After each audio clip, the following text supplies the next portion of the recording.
to virtual companions, AI relationships are on the rise, but are they harming or helping our mental health?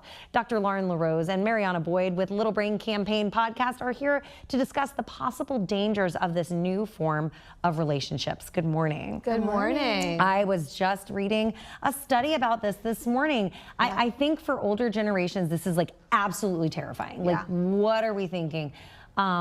But there are actually a lot of people engaging in these AI relationships because they're lonely and they're looking for companionship. So what are the dangers? Is there any good to it? You know, let's talk it out. Yeah.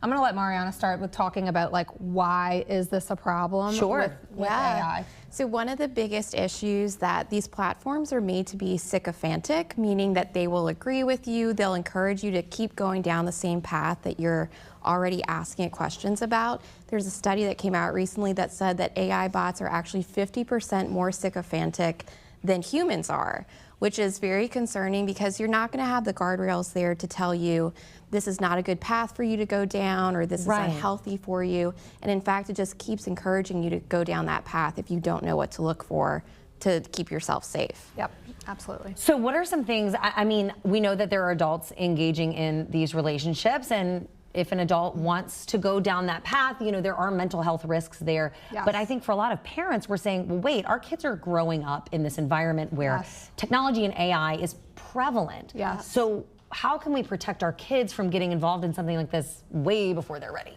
So parents really, really need to be involved more and more than ever, you know, in what their kids are doing with any kind of technology, whether it's a smartphone, their laptop, their Chromebook. We need to be involved. We need to know what they're doing. We need to be monitoring it. Unfortunately, that creates another full-time job for parents.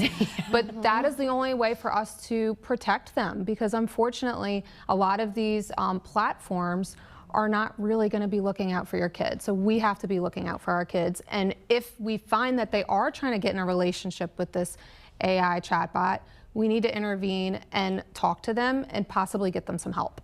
Absolutely.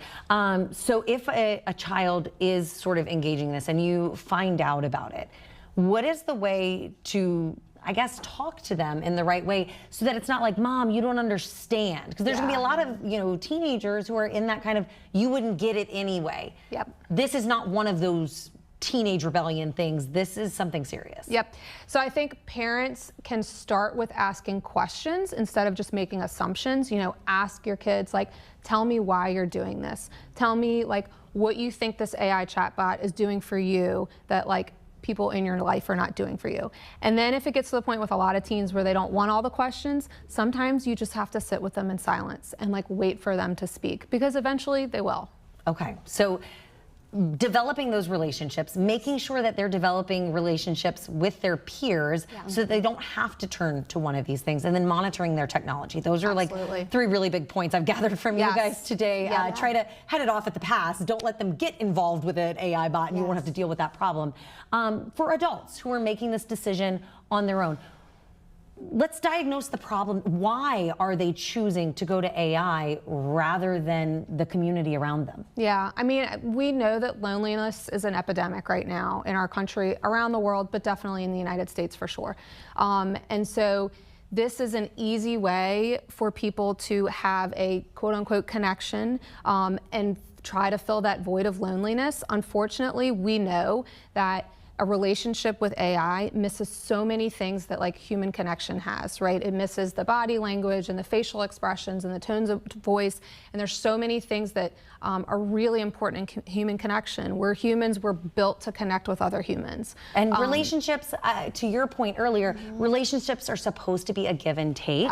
And I feel like what AI is doing is just giving you exactly what you want, making it a very easy relationship, but not a very substantial one. Exactly. That's exactly right. And the AI bot isn't going to stop and challenge you and be like, are you okay? Like, this isn't the right thing to be doing. So, Perfect. So thank you guys so much for joining us. This is a really important topic. And if you want to find out more, you can listen to the Little Brain podcast, Little Brain Campaign podcast, or check them out online. Thank y'all so much. Thank you, Chelsea.